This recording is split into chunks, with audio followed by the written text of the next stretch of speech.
চিন্তা করে কাজ করব। একটা আমরা চিন্তা করে কাজ করব কি, যে আমার দ্বারা যেন কোনো হত্যা না হয়, আমার দ্বারা যেন কোনো পাপ না হয়।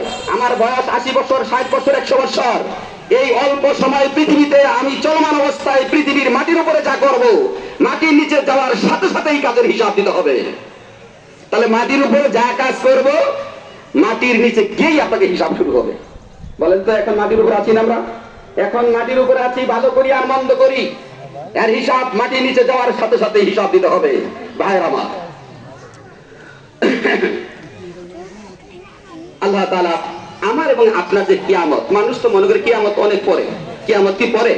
আরে কিয়ামত তো পরে না, ফাকাত মাতা, ফাকাত মাতা, ফাকাত মাতা কামাত কিয়ামত। আল্লাহ রাসূল বলেছেন, যে ব্যক্তি মরে যায়, মরার সাথে সাথে তার কিয়ামত সংঘটিত হয়। তাহলে কিয়ামত কি ওই 1000 বছর পরে হবে? আল্লাহ রাসূল বলেন যে মান মাতা ফাকাত কামাত কিয়ামতাহু, যে ব্যক্তি মরে যায়, মরার সাথে সাথে তার কিয়ামত শুরু হবে। এজন্য আসুন আমরা কি করি, কিয়ামত যে শুরু হবে তার আগেই নিজেকে একটু প্রস্তুতি নেই। তার আগে কি নিজেকে একটু আমরা প্রস্তুতি নেই, আমরা প্রস্তুতি নেই। আল্লাহ তাআলা যেন আমাদের জীবন এবং মরণ তিনি দান করেছেন, এজন্য জীবনটাও তার জন্য হবে, মরণটাও তার জন্য হবে, মরণটাও একমাত্র তার জন্যই হবে।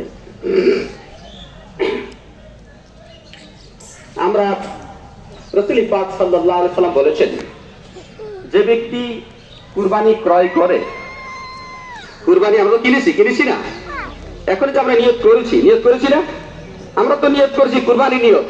কি করেছি? কুরবানি নিয়ত করেছি না। আল্লাহ পাক আপনার এই যে কুরবানি যে নিয়ত করেছেন, এই নিয়তের সময় নিয়ত করার কারণে, যেহেতু পশু জবাই হয় নাই, নিয়ত করেছেন, কুরবানি করা একটা ভালো কাজ নিয়ত করেছেন, এই নিয়ত করার সাথে সাথেই আপনার আমলনামায় একটা সওয়াব লেখা হয়ে গেছে।